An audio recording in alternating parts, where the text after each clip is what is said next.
everyone. Welcome to the first episode of Season 2 of Can't Shelve This, the podcast where we hammer home the importance of school libraries. I'm Leah Gregory, and I'm joined by my co-host, Janette Durecki.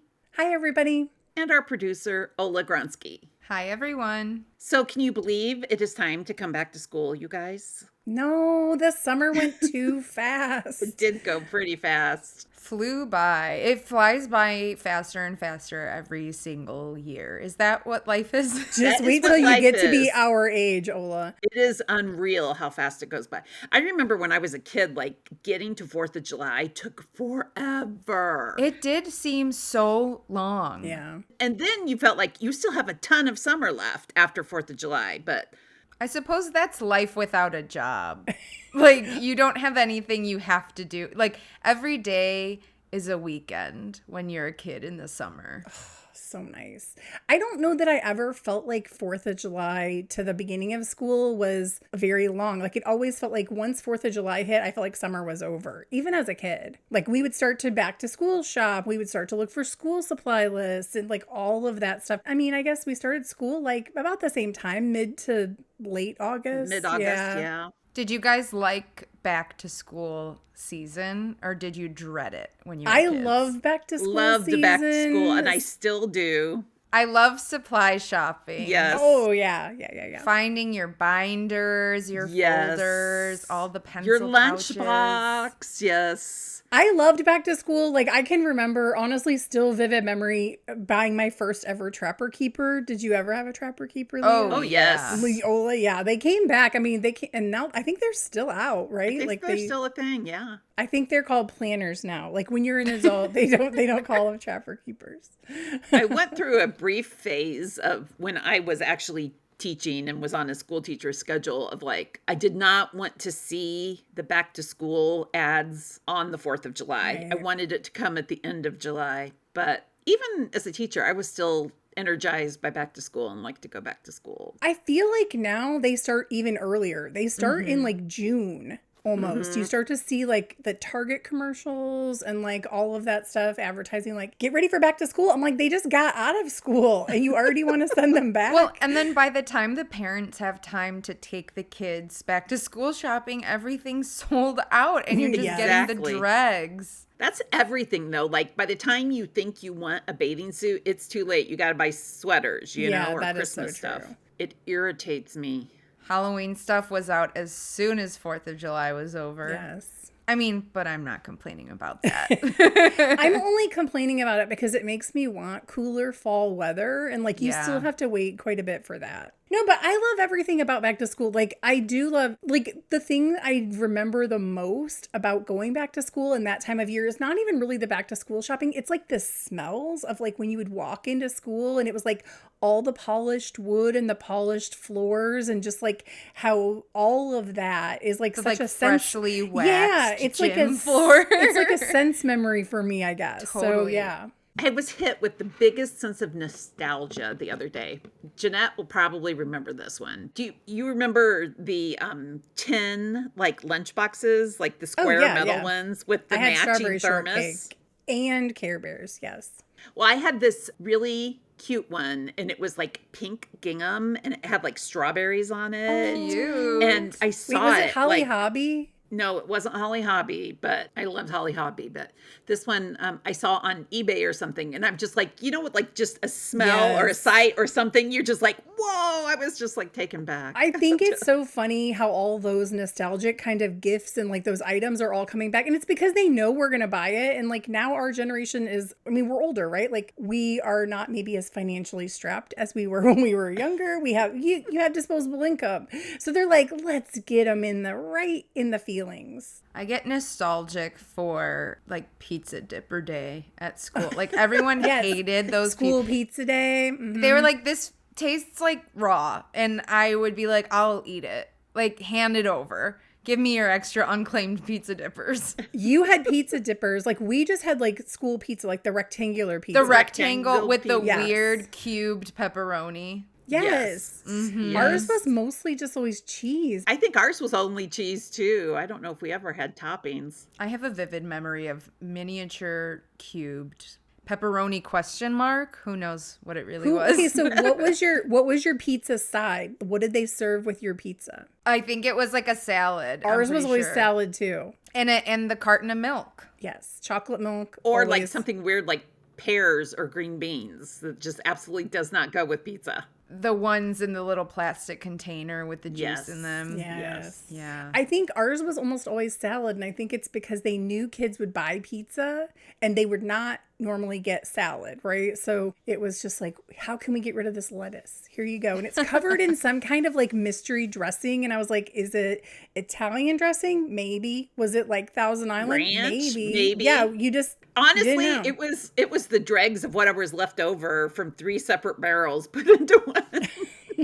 But I was a bring your lunch kind of kid. Like the only day I ever bought my lunch was pizza day. So I brought my lunch, my poor mother having to make lunch for me every single day. But I didn't bring my own lunch until high school. And then at that point, shout out to my high school, we were known for the cookies that they would sell because they were practically underbaked and they were so good. To the point that like my older sister and brother, we have a big age gap. Like my sister's 10 years older, my brother's 6 years older than me. So when I would be in high school, they'd be like, hey, can you snag us some cookies? Because everybody in my town knows about those cookies. So what I want to know is, were they Otis Spunkmeyer cookies? I don't know. I allegedly, people in the school made them. Like some of the students helped, I think, and maybe some of the special education classes or the culinary classes. Yeah. Allegedly. So like I remember, and I want to say I was in college, like there were Otis Spunkmeyer cookies, and I want to say they were in our dining hall, but there was like a special little oven, and I think the dough comes pre-made, and so they were literally just putting them in the oven and baking them, but they were always hot, and we were like, these are the best cookies ever. They were undercooked. They were practically raw in the middle. I feel like, I'm still like, if you could probably lure me to a van with hot cookies, I'd be like, I'm there. Have you guys ever been to Hershey, the city? Yes. It's a chocolate lover's dream, basically. But my favorite thing about it is that their streetlights are shaped like Hershey's Kisses. Oh, that's so darling. It's so cute, yeah. Are we ready to talk about, are we really ready to tackle season 2, do you think? This is amazing. I'm so glad to be back with both of you and just bring it on. That's what I gotta say. I'm excited about this year. I want to take a moment and reflect back on the success of season 1, which I think you two owe yourselves a big old pat on the back for. Mm-hmm. But yeah, I mean, looking back on season 1, we had 9 episodes and over 5,700 downloads. That is unbelievable to me. But I feel like that's amazing for a monthly podcast, right? Because a lot of podcasts come out more often. And so like, I think it's easier for them to keep their listeners kind of engaged. So a lot of that is thanks to the work that you're doing, Ola, to like keep pushing it out there and reconnecting. You mean pestering people? No, our marketing genius at work. No, but you have done a very great job of like selecting little bits and pieces that go out that like intrigue people. Because the funny thing is, I find myself when those come out, I'm like, did we really say that? That was really smart. Like, and then I go listen, I'm like, oh, we actually do know what we're talking about. What people don't know is I probably pick about 5 clips from every episode. So maybe I need to like go back and release our B clips to see what didn't make the cut. And do you guys remember when we started out and we were talking a little bit about this and my mom was like, who would listen to that? Like, she wasn't trying to be mean. I do remember that. She was trying to manage your expectations, Leah. She was. Do you remember Kate wanting to start the hashtags prove Leah's mom wrong? Yes, I do remember that. And I would say we did, especially because when we started this podcast, because our library systems are both in Illinois, that was our primary audience, right? But I would say that we've successfully broken out of that. And our listeners, while most of them are from Illinois, we are followed by California and Iowa as our top 3 states that people listen from, which is that's pretty amazing. Crazy. I mean, I think that just kind of shows how the school library space is so connected, right? And like a lot of what you talk about, regardless of location, applies across the board. And even maybe internationally? We have international listeners, This is what which blows is my mind. insane. That is so wild to me. I mean, really wild. I'll just list our top 4 regular listeners outside of the US.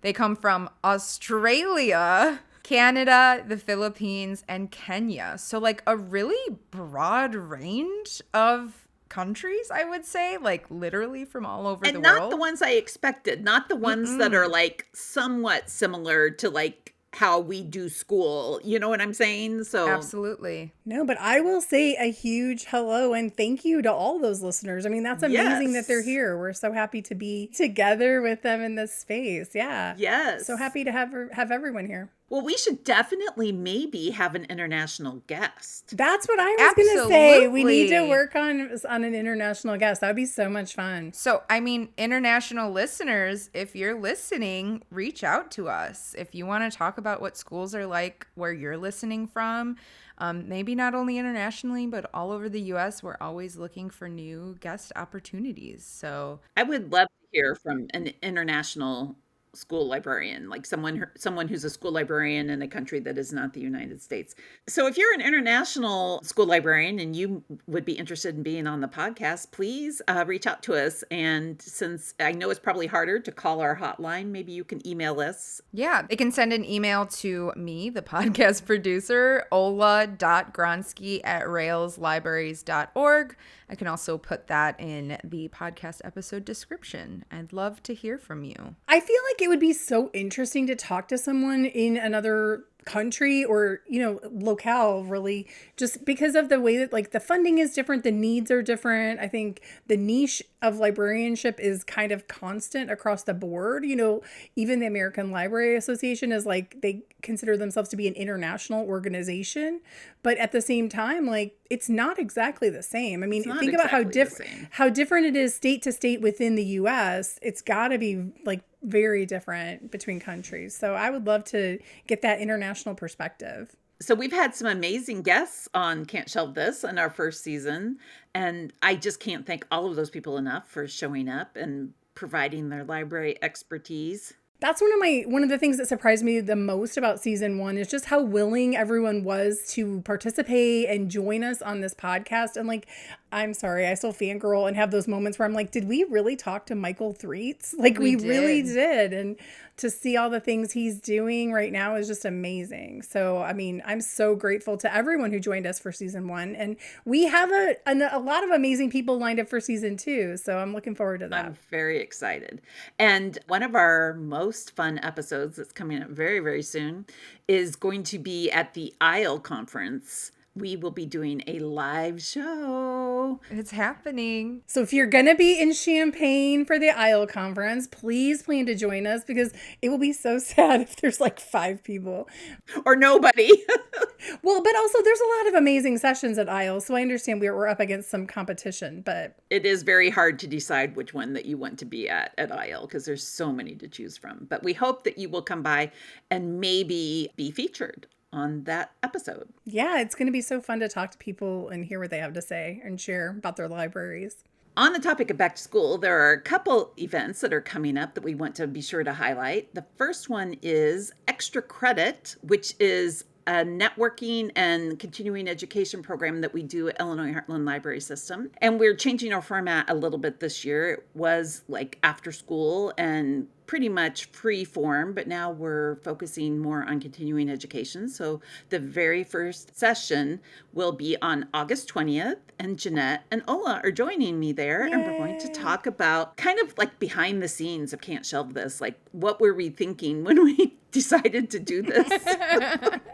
What were we thinking? That's what I'd like to ask myself. I'd like to go back in time and ask past me that same question. I'm excited for that. Like, I'm really excited about the reformat of your group and like to see if you can engage with a lot more school librarians that way. That's going to be exciting. Is this opportunity only open to Heartland members or anyone in the state? In the past, it has been only open to Heartland members, but I did specifically open it up this year for anyone because one of the best things about this podcast is connecting with librarians all all over the state. So I did open it up. So if you're a school librarian, come to Extra Credit. The big draw is we offer PDH for it because I know it's very hard to get PDH. I thought you were going to say we're the big draw. The other event coming up is on September 17th. But registration is open now for the Illinois School Library Workers Symposium. This is the 3rd annual occurrence of this event. This is such a great event, too. Like, I love it. When we started planning it, it was Dan Bostrom at Rails and me and a few other people from ISLE and the Illinois State Library and Janette. And we were like, well, if we get 50 people to come to the symposium, we'll consider that a success. And we've registered at least 300 people every year. So the thing that I love about this symposium is that it is a professional development event. It's like a full day event, 6.5 hours of professional development that is designed for non-licensed or unlicensed library workers. So if you are someone who doesn't have your MLIS or your, what's it called? Endorsement. Or your LIS endorsement in Illinois, then you are more than welcome to come. I mean, we don't really close it to anyone. We do prioritize people who don't have previous formal training. So it's just a really great way for them to get exposed to some of the routine knowledge and understanding of what happens in a library, what the library, work is like, and to connect with other people. And to get some of that training that you don't get if you haven't been to any library training. So many people that come out of the symposium express to us that they're very grateful. They did not know about student confidentiality rights, and they did not know about weeding. Nobody had ever talked to them about weeding. So those are the kind of topics that we cover. Yeah, and like classroom management is a big one. I know a lot of people who are working in like positions as library aides or like paraprofessionals, they don't have a lot of training with regards to classroom management. So they are always grateful to have that. And it's just a great place to ask other people questions. And like I said, it's not like you can't attend if you are licensed. We do get a good mix of people. So it's like you have a lot of peers you could ask questions to as well. And like a lot of repeat attendees because we do try to change the program every year. So that's really great. We can put the registration in the episode notes so that you can click on it and just go register because we'd love to see you there. The other thing that's great about this symposium is that we understand that it's really hard to devote an entire day when you also have a day job. So it is recorded and you can go back and access the individual sessions later. Can we talk a little bit about like the table talk opportunities? Because I feel like that is a really great part of the symposium where you have like, it's almost like a built-in little networking session around certain topics. So we started Table Talk last year because so many school librarians are like lone wolves in their building. They don't have anybody else to talk to. And even if they have a librarian in another building, they don't necessarily talk to them every day. So we decided to come up with a way for librarians and library staff to be able to chat.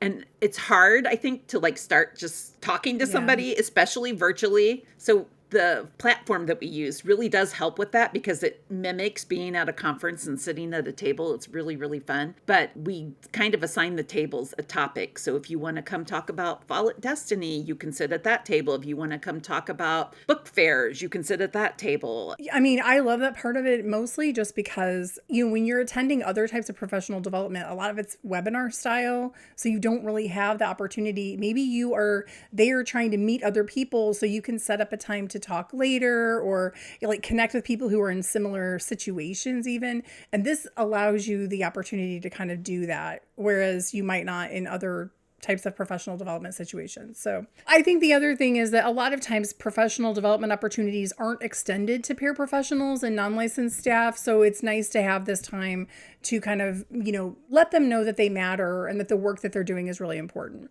Yes. And that they deserve support because so many of them are out there doing it without support. And that's what we're here for. I mean, that's in Illinois, that's the library systems. Like we're here for everyone, not just licensed librarians, not just, people with an MLIS. You don't have to be a director. If you have a problem, we are here to support you and help you solve it. So yes, we are. Well, and this is also, I think, a good connection to like an upcoming episode that we have where we're going to talk more about getting connected to other people and organizations and the support network that you can build. The systems are just one piece of that. I did not connect a lot when I was a school librarian by myself in a building, and I really regret that now. So this is me back on my soapbox. Please connect with someone. It will help you immeasurably. I feel like I am definitely someone who I'm reluctant to connect, or I do that thing where I wonder if why people would want to connect with me. Like, they don't care. Like, it's fine. Like, I see other people making connections and I see them having these like really great conversations, but then I'm like, what do I have to add to this? I think that's probably a thing that most people feel is, well, what value do I bring? Right. And exactly. I think it's the same thing we talk about, how the things that we do every day as librarians seem obvious to us and we don't view them as special. So just in the same way that you're trying to share what you're doing with your administrators and things like that to show your value, like as a person too, your experiences are valuable even though they seem mundane to you. You might have the answer someone's looking for. That is really true. That's a good point. All right, so let's get into the meat of this episode. And it's just you and I today, Janette. And Ola can weigh in when she has very strong feelings about some of these. But we're doing our propaganda we're not falling for episode because we have a bunch of things that we say to each other all the time about libraries and library service and education and just, well, I think we're going to run the gamut and cover a bunch of things. This is going to just set the tone for season 2, right? Like, exactly. We're busting myths. We are busting myths. That's us, Mythbusters. Yeah, I mean, when I was thinking through some of the things to include in this episode, it was like a lot of these are going to be things we've talked about. And I'm hoping that a lot of our listeners will share a lot of these same sentiments. So number 1 on the list is libraries are only for readers. That's definitely a myth, right? Like, think about all the things that are in your library that are not books. Oh my gosh. Makerspace. I mean, right? You have all kinds of technology. You have all kinds of kits and objects that make your life easier. For instance, you can check out an American Girl doll. Yes. Like, I always love to tell the story about the time when my nephew wanted to play banjo. And it's because he checked out a banjo from his library. That's where he found it. So musical instruments, definitely check that out. My daughter goes to the library to check out parking passes to the beaches around where she lives. Oh, nice. That's I like amazing. That is amazing. That's a great idea. I've heard of fishing poles. Mm-hmm. That's another one. Because if you've ever gone fishing, now see, I was raised fishing, and so we always have fishing poles ready to go by our back door, and like we could go find a creek to fish in. But if you don't fish regularly, it's an expensive hobby to get into. So go check out a fishing pole and see if you like it first. When you want to try something out, but you don't know that you want to take the plunge, right? Like, you can go to your library and see, they probably have instruction manuals. They probably have the equipment. They probably have people who can help you learn how to do things, or at least connect you with resources in your community that can help you get started.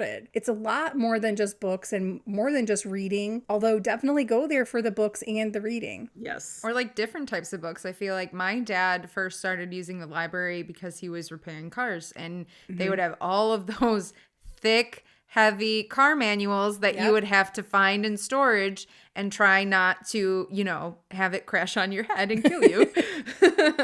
But like, he started just checking those out, and look at him now. He's probably read all of the Polish language fiction section. But that's another great point, though. Like, when you need foreign language materials, right? Mm-hmm. You can't buy a lot of that on the store shelves in America, or you can't it's harder to find certain translations depending on the language you need. But like your library, I mean, if you ask your librarian for a specific thing and they see a need in their community, they're going to start to grow that part of their collection. So, or they can borrow it for you from another libraries.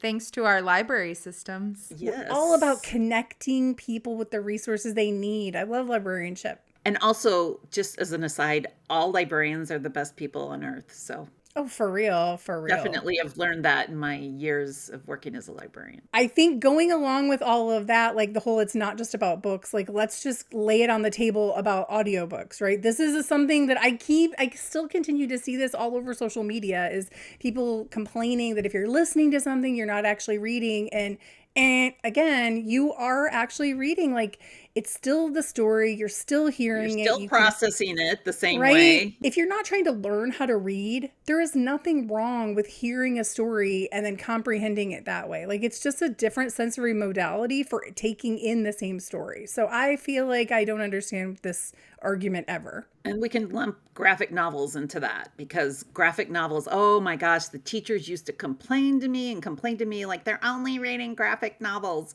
I'm like, some of the graphic novels had the highest lexiles. They had less words, but they had higher lexiles. So it's amazing to me, and I'm not going to get into the weeds of the neuroscience of visual processing, because poor Ola, like whenever I find like random stats, I'm always like, did you know? And she's like, thanks so much, Janette, I appreciate that. No, I'm saying thanks so much, Janette. I appreciate it. But it's, your brain can process things visually like exponentially So much faster than it can reading letters versus an image. So graphic novels are for 100% reading. And like, think about, have you ever had a conversation completely in emojis? Like, the intent of the emoji. For sure. You don't need the actual words.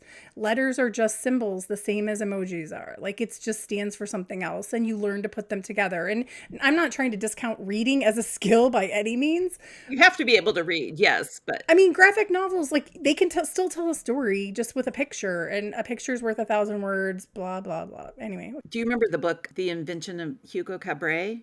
Yeah, By Brian Setz. yes. Oh my gosh. I mean, that book is obviously a great book, Right. and it was a great movie, but appreciating the art in that book is also an entirely different skill set that they're gaining by looking at that. I do remember the first time I ever read a book.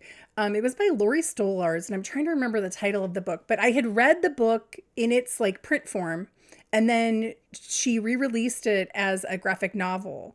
And I read the graphic novel in like 40 minutes, as opposed to the like hours it had taken me to read the novel. And I was like, well, why wouldn't every book be like this? I mean, partly I could see maybe it was easier because I already knew the story, but also just the visual, like the picture tells you so much contextually that they don't need words to describe. And so you can look at it and you just know, and you move on, and you can pay attention to something completely different about the scene than you do if you're having to read all those descriptive words. I will say that kids get through graphic novels faster, which is great, but also as a librarian, from their point of view, it's a lot more shelving. So I understand where and the demand for graphic novels, right? Like, how do you keep up with that? It is impossible. The series are like 57 books long, and it's really hard to keep up with the series. And they're long series, but the one thing I do love about that genre, or the subgenre, is that they're developing more and more graphic memoirs. So I feel like that's a really great way to capture kids' attention when they didn't maybe want to learn about a specific person in history and their life, and like you can convey it, and it's much easier to read. So if you're doing a report and one of your books is a graphic novel, you can get through it a lot faster. And you still amazingly get all the facts that you need. Right. And if depending on the type of memory you have, like it might be easier to remember where in the story you engaged with a certain fact. Like if you can remember what the picture it was in looked like and things like that. I love graphic novels. I do too. I always have, even as a kid. I love them. Rereading doesn't count as reading. I am a huge rereader. I reread books all the time. There are some books I've probably read 100 times because I love them so much. Okay, so like here's what I always say when people say rereading isn't reading. If you watch a movie for the 10th time, are you still watching it? I mean, it still takes you 2 hours or however long, right, to sit through your, next viewing of Spider-Man. And I bet you don't have every movie or book memorized, right? No. You're like learning new things or reminding yourself of new details every time. That's one of my favorite things about rereading is that find you do these little notice treasures. different things. Because like when I'm reading a book, if I'm really enjoying it, I'm obviously like rushing to get through it so I can find out what happens. Right. It's the race to the finish. Yeah. You can savor it. I can savor those little bits. The savoring. It's good for when you're in a reading slump to go back and reread something that you Yes. loved and get you going again. I was just going to ask if you have comfort reads, because I do that. Like if I'm stressed, and maybe I should save this for shelf care, but like if I don't know what to read or if I'm particularly stressed, I will go back and read certain favorites. If I'm having a hard time picking my next book, I will just go find an old favorite to read. And sometimes not even the whole book. Sometimes I just read certain sections. Like if I know I have a favorite scene or a favorite part. I do. I read like passages. Yes. because like I just love it or something about it. So my number one most reread book is Rebecca by Daphne du Maurier. I love that book so much. I reread it all the time. Just perfect gothic mystery, great book. I read it as a kid and I loved it then, but then like now I can read it on my Kindle and because it's written like British English, you know what I mean? So a lot of that stuff like flew right over my head, you know, when I read it as a younger person, but now you can look up like what they're talking about. So the internet is a great thing. There's a scene where he's like going out and a boy on the beach is like has a handful of winkles. And I'm just like, I thought they were candy, as you know, when I read it the first time, but they're actually the little barnacle, like little sea creatures. Yeah. So yeah, fascinating. Okay. Judging people by what they read, for instance, saying that romance doesn't count as real books. I don't think I always felt like this. I think I was a little bit taught to feel like this, like that what I was reading wasn't like a real book because it was just romance. It was just a love story. It wasn't something that was like earth-shattering, life-changing. Like, I mean, I'm saying it had to be self-help, but like a lot of people act as though if it's not on an award list, then it's not worth reading. And for some people, I can understand why they stick with award lists. If those are the types of books you enjoy, if you're someone who doesn't have a lot of time to read, like you might be looking for like, hey, what's the best investment of my time? And so maybe you start there. But I have always enjoyed reading romance. I mean, like I like watching rom-coms. I like a good love story in a TV show, a series arc, you know, that kind of thing. So it kind of is a no-brainer, but also like, I mean, I think we've talked before about, I got started pretty early with my little Harlequin teen romance and like Sweet Valley High. So my mom was a romance reader. So it was kind of just a thing that I was going to probably always do, or that happened in my house. That was fine. But I was definitely taught that I should be ashamed of or hide it. And that's, I mean, it's a hard thing to outgrow. My parents never read anything that wasn't pretty literary. And so I didn't read romance until I got older. And I remember checking out some paperback romances even at my library. And they had been on hold. And so the librarian who was checking out was like, couldn't find them. I go, I think they're right there. She goes, oh, I didn't think you read that kind of book. So I was in a situation where as an adult, like, I mean, we're talking like I was almost 40 and someone said to me, I was reading a book by Rochelle Mead. And it was, if anybody's read the Georgina Kincaid series, highly recommend, but you have to like paranormal romance, right? And it's a series about a succubus. So like, they're just literally like, oh, do you enjoy books that are like that? And I was like what? I mean, which part of this do you want me to be upset about? Do you want me to be upset because it's paranormal? Because it's probably has like adult content? Like what do you want me to be upset about or embarrassed by? I don't think they were trying to embarrass me, but it was an awkward situation. I hate that. Just like the lady reading Tessa Bailey next to the Bible reader. Yes, yeah. Which is why another reason Kindles are so great because nobody can see what you're reading. Okay, so let's bring this back to something that's kind of personal for me. How about when people say you shouldn't own more than one copy of a book? You guys, I've talked about this a lot, right? Like how book buying and book reading are not the same two hobbies. And I do love a shelf trophy. I will say I just bought another special edition of Red, White, and Royal Blue. What's that bring your count up to? I think I have like 5, which I adore that book. I follow someone on Bookstagram though. I swear she has like, I don't know, she posts her book stack of Red, White, and Royal Blue only. And it is like, it has to be like 20 copies of 20 different editions. And I'm like, where and how do you find all of those? Janette, what book do you own the most copies of? You will be so surprised to find out it is the Bridgerton series. I am shocked. My jaw is on the floor. I had no idea that you liked Bridgerton, honestly. I didn't even know you liked British television. What is so funny about Bridgerton is I read it on the recommendation of a friend when I lived in Atlanta. And that was a long time ago. And I owned the mass market paperbacks of Bridgerton. And then I was about the time when they started, the rights were optioned for that. I was considering getting rid of my mass market paperbacks because honestly, let's be real. Like this girl cannot read a mass market paperback anymore. My eyesight is not that good. So that's the first thing to go, right? When you need to make room on your shelves, you're like, what books can I not read? I can donate those or, sell them or whatever. And I was like, I have a complete series. Why would I not get rid of that? And then I was like, oh, I'm not getting rid of that. So I have those. I have a couple, like 3 or 4 more sets, and there's another set that's coming out that of course I've already pre-ordered. The first 3 books are coming out in the fall, and I'm like, why am I like this? I used to be like that with the Outlander series. I had multiple versions of it, including a signed version. We did a fundraiser, and I contacted her and asked her for an autograph set, and she graciously provided it to us. And then I knew it was there, so I was like determined to win that, and I did. That's amazing. Good for you. That's actually one of my favorite. Like, do you loan signed copies of your books, right? Typically, no. I mean, I guess I do, because I had a friend who, she was like, oh, I, have heard about this Outlander series and everyone says that I should, read these books or whatever. And I was like, I have Outlander. Do you want to borrow it? And she was like, are you sure you don't mind? I'm like, sure. So a couple days later, I get a phone call and she's like, Janette. I'm like, yeah. She goes, this book is signed. And I said, yeah. And she's like, I'm going to return this to you immediately. She's like, and I'm just going to get it from the library. I was like, I don't care. She's like, if something happens to it, I'm like, it'll be fine. So apparently I don't mind loaning my signed books.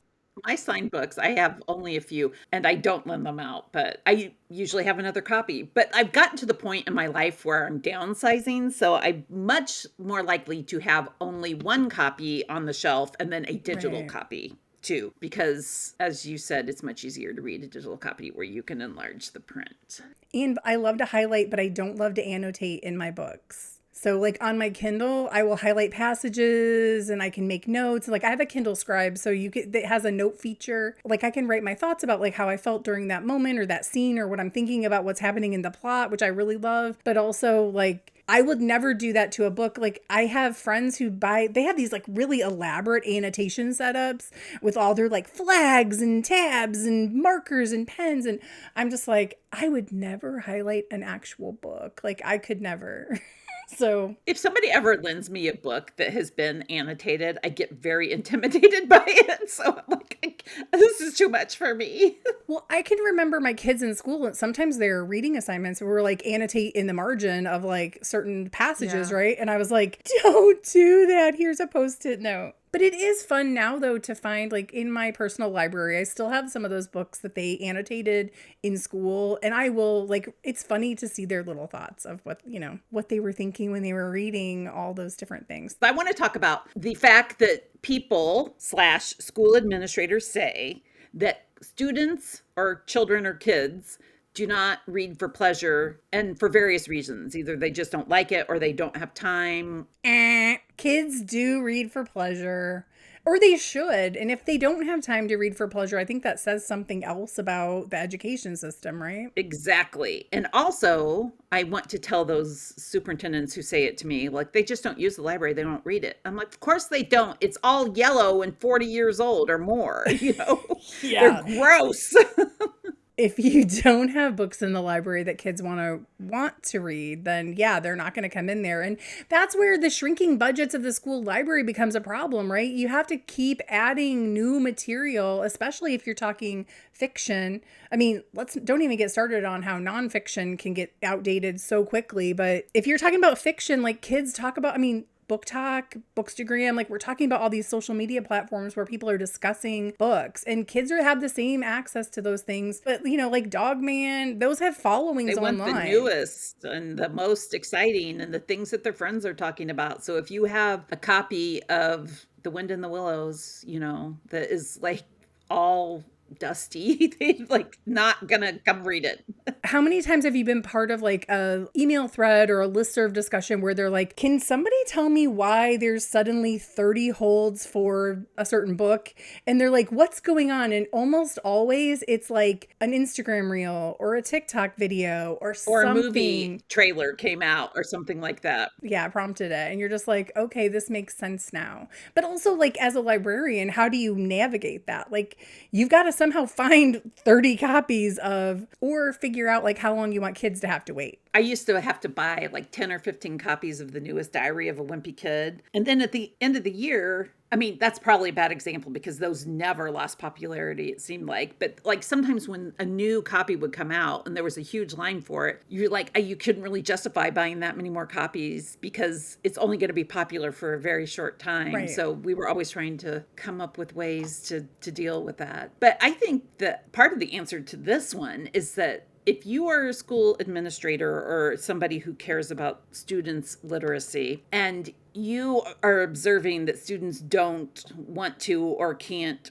read and you don't have a library and or librarian and or library staff, that's number one thing you can do to improve that situation that you're lamenting about. Librarians live to turn kids on to reading. So get yourself one and you'll see. I feel like there's a million things I could add to that, but so it's so simply and perfectly stated. I'm just going to leave it right there because it's just a very complex thing and there's so much that librarians can do. So the answer, like for kids not reading, is not to say, oh, well, I guess we don't need all these books. That's not the answer.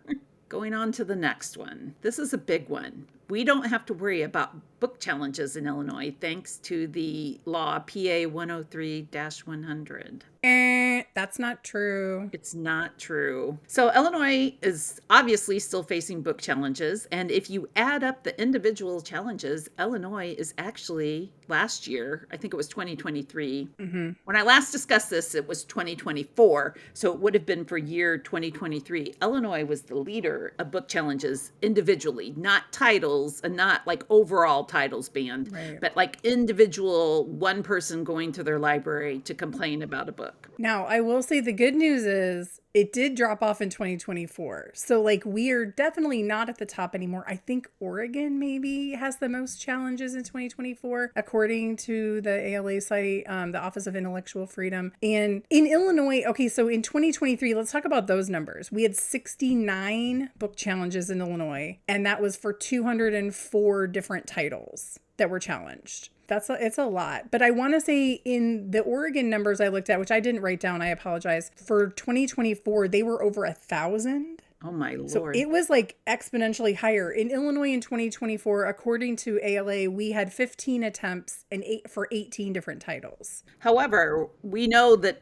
many of them don't get reported. So those numbers Right. are incomplete. And it's still one is It's still too many. Yes. It's still too many, right? And the law is a good thing. I'm not saying that the law is a waste of time. It is not. It is a great law. However, as I learned in the school district in my territory, they can still ban books. All they have to do is decide that they don't want the money from the state library and they don't have to justify banning a book or taking it off their school shelves. And it's just scary. I can remember when this law was passed, right? And it was actually really great timing because the ALA annual conference was in Chicago that summer. And so I think that Secretary Janulius even joined ALA to speak for a session and talk about the law. And it was like such a great moment for Illinois libraries, but also there was a huge misconception among people from other states asking questions about it, thinking that this meant that there would never be another book challenge in Illinois. And I was like, you can still challenge books. Like libraries still have reconsideration policies. It just prohibits you from challenging a book based on religion or racial bias. Like it was just two very specific kinds of things, right? And what it did was it drastically reduced the number of organizations that were carrying out those nationwide challenges where they were like, I can't remember what the statistics are, but it was something like there were 10 organizations or something responsible for like more than 80% of all the book challenges in the country. So it's a very organized effort. And so it really cut down on a lot of that. So what you had was some of the challenges became more locally focused. So your community would actually bring the challenge. And then it really did prompt, I think, school boards, school districts, administrators, school librarians, public librarians, all of those entities to take a look at their policies to say like, okay, so what does happen if somebody wants to challenge a book? And do we have something in place? Many many districts, school districts, public library districts were already complying with that law. They didn't even have to make changes to their policies, right? But many were not. Many had no Right. policy, which is terrifying in this day and age. Yeah, it prompted them to create those policies. I would say, maybe Leah, tell me if you agree with this. Like, I think there was a gross misunderstanding that it was trying to take control away from people at the local level. Yes, and people still believe that, and it is not true. There is still very much local control. All they are saying is that if you select a book that is otherwise appropriate for your library based on your population served and your age group and your emotional readiness and all of that, you can't take it off because it has a Muslim character, for example, Right. or anything like that. People can still try and they will still do it. And as I found out, sadly, there are schools that will allow parents to do that. Allow one parent to say they don't want a certain kind of character in their school library, and they will say, okay, we just won't take the state money. We would rather censor books, which is sad and scary. There's also, because of this law, there's a growing fear that librarians are going to censor materials or censor their selections. Like, we call that soft censorship. What do you think about that? It's definitely a huge problem in Illinois and everywhere, because do you want to be called out in the local newspaper for putting pornography in school libraries, which is what the complainers say when they come up with a challenge about a book that they don't like that might have more mature content? The Intellectual Freedom Committee that I'm a part of for the Illinois Library Association, we are doing a session at the ILA conference about soft censorship and the chilling effect that this law and the climate in general has on librarians, because they are definitely choosing not to collect a book for their collection if it might lead to an uproar. I think that's the simplest way to say it. Yeah, I mean, there's a very real fear for librarians, I think, about, the pushback. Like, is your administrator going to be upset with you? Does it directly reflect on your job performance? Like, what's the repercussion for selecting a book that could be controversial? And I think a lot of times the path of least resistance is what people choose. And I understand that from a lot of standpoints, but also we have to, as librarians, ethically make sure that we're representing our communities. So it would be unfair to not select books that are representative of a part of your population just because another part of your population might object. So it's like it's a very real quandary that librarians face, and it's a difficult time to be a librarian. I mean, I sent a librarian friend of mine a sticker that says "Stop criminalizing librarianship," and like 10 years ago, I don't think those stickers would have even existed. But now, to your point about people saying that they're being called groomers and all these other things, and that you're putting pornography in the library, I will tell you 100%, your library does not have pornography. Like, your child's phone might have pornography or access to it anyway, more so than, a library. Libraries just aren't those types of places. Do we have adult content? Sure, but it's labeled adult content. I think one of my biggest objections is the people who just want to put it over here, put it behind the desk, put it, somewhere where kids won't see it, not realizing that that is a violation of the First Amendment. Like, you can't do that. So you have to be very careful once something's in your collection, how you handle it. And that's the other thing that we talk about with the Public Act 103-100. This happened to me because I was a new librarian. I came into an already stocked library. So there were hundreds of books on the shelf that I did not select. So I didn't know anything about them. And every once in a while I would find a book and I would think, you know what, this really does not fit here. It's a little too mature. And maybe this belongs in a high school. It's a little much for my 6th through 8th graders. That's another fear that people have about the law, that they can never take a book off the shelf. But I could prove that it did not fit my collection development policy. So it was very easy to remove a book, and it still remains easy to remove a book that does not fit your collection development policy. Yeah, I had someone ask me, so if it's not for religion or for racial bias, like, why else would someone someone want to remove a book from a collection. And I was like, well, if it's found to be harmful to a student or a child psychologically, like surely I would hope people would want to challenge those materials, right? The thing is that you have to be able to prove it. And I think there was also a rash of challenges where people weren't even reading the books. They were just being given a list by like I was talking about those national organizations that would say, these are all the things you don't want because they depict all of these things. And sometimes when you dug into it, you would read the actual scene and you're like, that's like nothing. Like or sometimes it wasn't even what was happening. Yes. And the one that like one of my kids, I think, was the one who said to me, like, The Night Kitchen, really? Like that Maurice Sendak book where it's like, it just shows his little naked bum. And you're like, really? That? You don't want that in your library because it's a naked butt. Yeah. So do librarians never censor books? Sometimes they do. And it's something that you have to admit to yourself and face, which is hard. It is very hard to say, I'm just not going to get that book because I don't want to deal with the headache that comes with it. Hey, let me ask you this. Do you think all books have a place in the library? No. And it depends on the library, and it depends on the population that you serve, and it depends on a lot of things. And this is another one where librarians are finding themselves stuck and not sure what to do because everybody is arguing, well, if you're going to put one book in the library, you should put a book that has the opposite point of view in the library. But if the opposite point of view is completely factually incorrect. Yeah, false and made up. Yeah, false information. I don't think that has a place in the library. I struggle with this on books that are based on conspiracy theories. Like, part of me thinks, like, from a historical documentation standpoint, it is interesting to see that there's documentation of that for the masses, right? That this is a thing that people kind of thought might be true.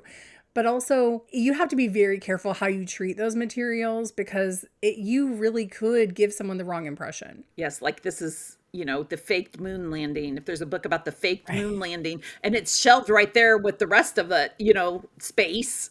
This also goes back to the whole, like, if your collection's outdated, people might think that every computer has a floppy disk drive. Exactly. You have to be really careful. And especially for school libraries, you have a very narrow age range and you have a very specific set of goals. So no, I don't think that every book has a place in every library. One of my examples is if you belong to a certain religion and it's not, let's say, a mainstream religion, I think you should be able to get books about that topic if it interests you and you want to learn more about it. I think that's an important way to learn about religions that aren't your own too, right? Like I learned a lot about like my friends and the religions that they observe without them feeling like they have to teach me about their religion. I can just read about like the theoretical basis and the theology behind it and all of that. The other thing is, though, that librarians have a limited budget, so they cannot buy every book to put on the shelf. Right. And they have to make choices based on priorities. So if they have like the top 3 religions in their town, those are the books they're going to collect. Well, and yeah, I mean, your collection is supposed to reflect the people that you serve. So that's where it becomes very important that you make sure that that's happening. It's a very fine line to walk between reflecting your population, but not refusing to collect anything that doesn't reflect your population. Right. We could talk about this one for an entire episode and even longer. Entire series, a whole season. Okay, so the next propaganda we're not falling for, you can't read a series out of order. Even though that breaks the rules in my heart. Ola disagrees with us on this one. I don't disagree. I think it's dependent on the series. Listen, it is dependent on the series. You can do whatever you want. But should you? So I will say this, like I've read series where if you read them out of order, you would be very confused. Sure. Like you would not understand, especially if it has like a long series arc or, things like that. A lot of romance series, especially, are like each book is about a different couple. That you can absolutely, yeah. Like sometimes the things in the world, like maybe there will be overarching themes that are throughout the series. And so like maybe there's small spoilers if you read them out of order. But I definitely am guilty of occasionally skipping books, especially if they have tropes I don't like. And I know I'm going to hate it. I'm like, why? There's too many books in the world, right? Like books like that, it's almost like if you read them in order, it's just a little extra Easter egg. Like it's adding to your experience, but if you read them out of order, you're not losing anything crucial. Just because you know the destination doesn't mean you understand the journey. Wow. So deep. I will frequently read a romance set of standalones out of order, and then I'm like, I'll read about like the heroine's best friend and her husband, right? And then I go back and read another one. I'm like, oh, they hated each other at the beginning. A little bit of a spoiler. I know they Sometimes you're confused. You're like, wait a minute, why are they friends? They're not friends. And you're like, oh, they are friends. The funniest thing to me is like when you come to a series like as it's being written and then someone else comes to it after it's completed and they are like jumping all over. They're like, I read book 1, then I read book 8, and then I read book 4, and I'm like, how could you possibly do that? But like knowing I had no choice. Like I had to go 1, 2, 3 because I read them as they came out.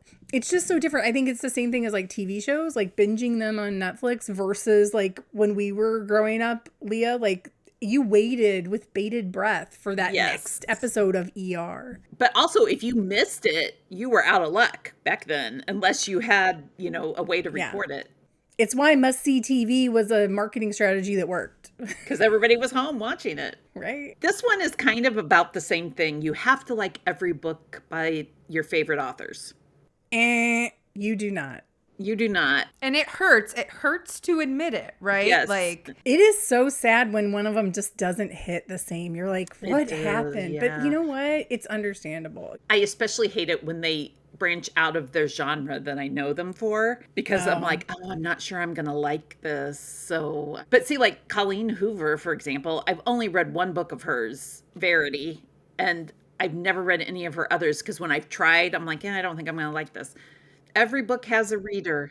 Do you ever choose not to read a book by an author you enjoy because you're worried? I mean, aside from like that Colleen Hoover example you just gave, but do you ever not read a book by an author? Like, I've loved everything I've ever read by her, but this one book is about something that I don't want to read about. Like, it's a topic you don't like or a trope you don't like. Would you still read it? Well, like Rebecca Yarros, I've really gotten into her books. I love her books, but I haven't read The Fourth Wing.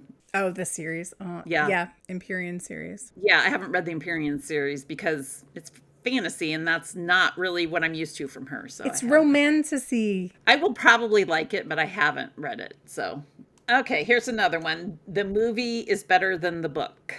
Not always. Not always. Or almost never, I would say. Almost never. There is one book that I read that I think the movie is infinitely better, and it's Contact by Carl Sagan. Oh, okay, interesting. I love the movie. Love the movie. It is a good movie. Was very thick. They could have edited a lot out of that book. So I thought that was a good example, but that's pretty much my only example. Most of the time I prefer the book. I usually prefer the book for sure. I will say the closest movie adaptation for me that was almost as good as the book was probably The Hunger Games. Like that trilogy, I feel like did really well. I would say maybe like, did you ever read Game of Thrones? I read the first book.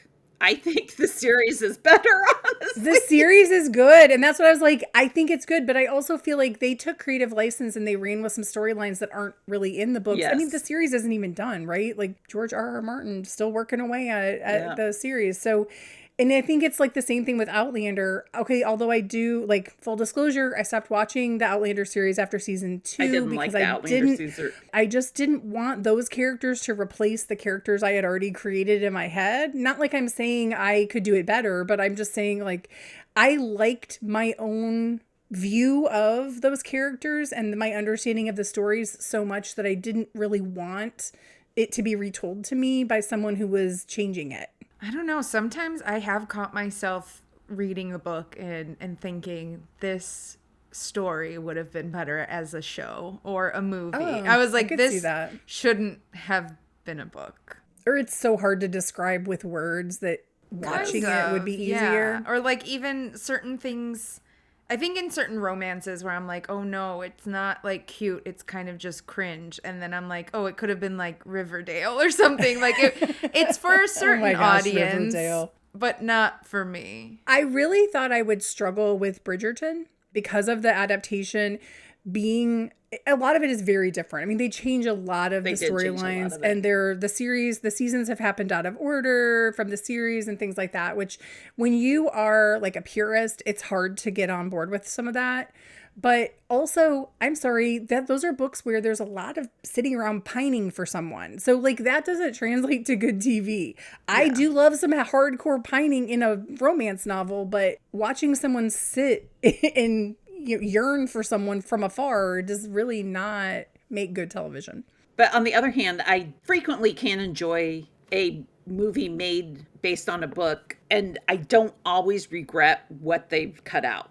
Sometimes they've made very good choices, and I'm like, oh yeah, I can see like why they got rid of that. Yeah. But sometimes I'm just like, what did they do? They butchered it. It's almost like it has to be so different than the original that it becomes almost like a completely separate piece of art, right? Like, for example, my kids have never read Harry Potter because they've seen the movies and they appreciate the movies as the art forms that they are, and so they don't want to ruin that. How do you feel about fanfic?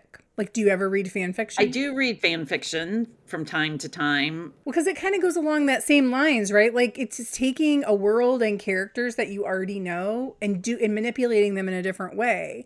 And like, I think you have to disconnect from the original in order to be able to accept it as its own thing. But it's basically just like watching a continuation of your favorite show, right? But sometimes I like fan fiction because they put the characters in the situation that I wanted for them. Right.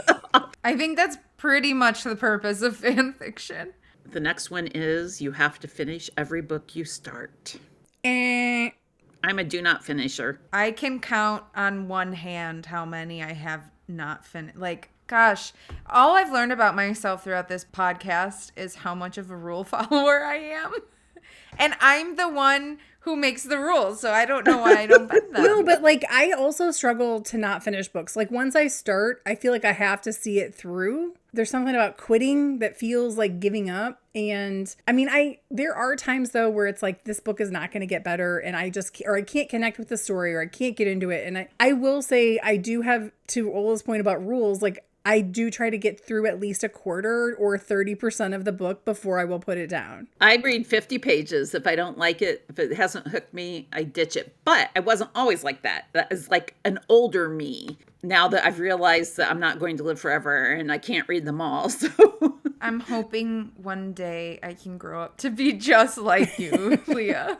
But I used to tell my kids, like when I would pick a book for them, I'm like, go try it. But if you don't like it, bring it back. Especially with kids that you're trying to hook them. Like if you hate it, don't read it. It's just going to reinforce that you hate reading. So it's so funny because it's so obvious. I would never tell one of my nieces to finish that book if you don't like it. But like, why can't I tell myself that, Like I ask myself that all the time because I don't judge other people for not finishing books that they start. But for me, it's like, it's almost like I'm looking for a reason wrong with myself why I can't like the book.